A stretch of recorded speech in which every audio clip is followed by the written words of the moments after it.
Gracias, señor vicepresidente.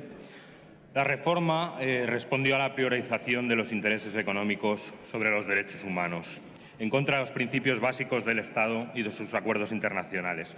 Ello implica, además, una cesión de soberanía ante presiones de otro Estado y puede crear un precedente para la relación con otros países. Cuando hay víctimas españolas, el deber del Estado es garantizar el acceso a la justicia de sus ciudadanos, en virtud del criterio de nacionalidad pasiva.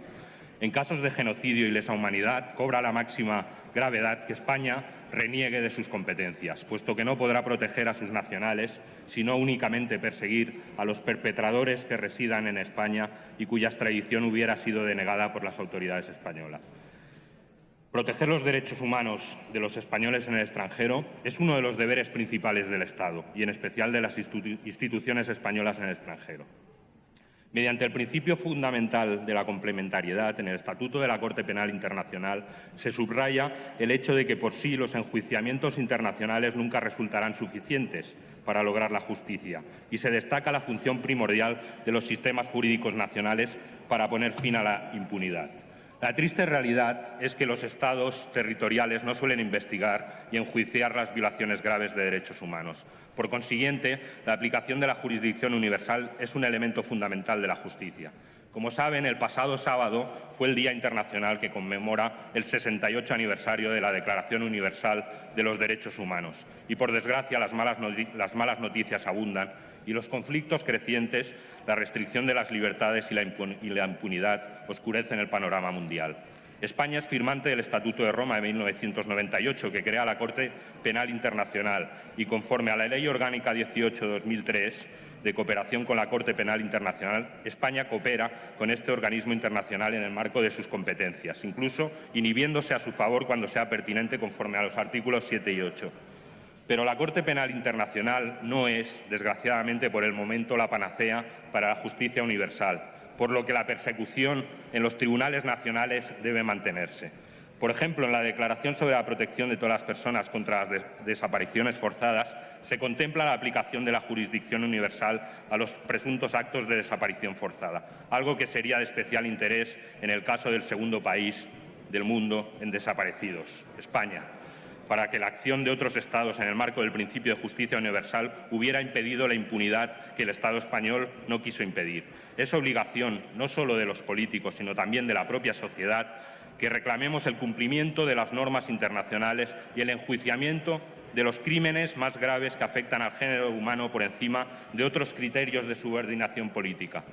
No cabe duda de que quienes defienden la impunidad de los crímenes del franquismo en el propio Estado español, con plena coherencia, entiendan que se deba legislar en pro de la impunidad respecto de hechos ocurridos fuera de nuestras fronteras, mientras que al mismo tiempo se penaliza y sanciona cualquier tipo de conflicto social, se instituye la cadena perpetua y se impide la protesta social.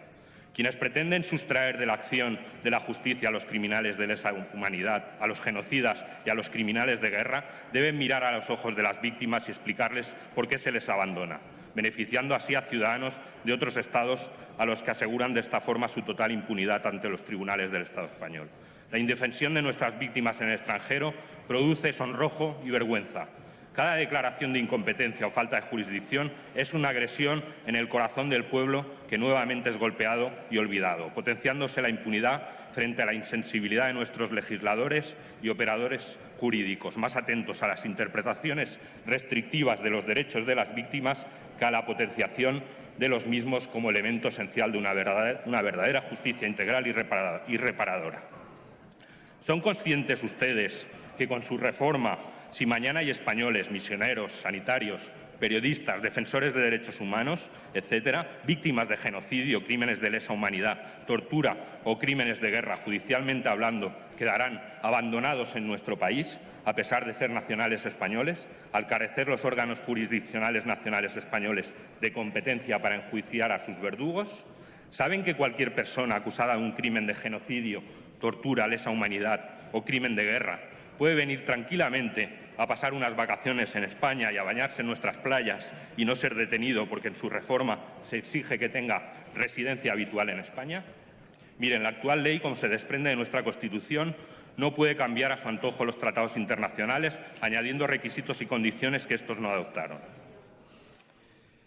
A ustedes les va más eso de legislar para los poderosos y primar siempre los intereses económicos y los suculentos contratos para sus amigos que buscar justicia para las víctimas de crímenes horribles y sus familiares. Es más importante que las cuentas y los negocios vayan bien con China o que no se enfaden Estados Unidos o Israel.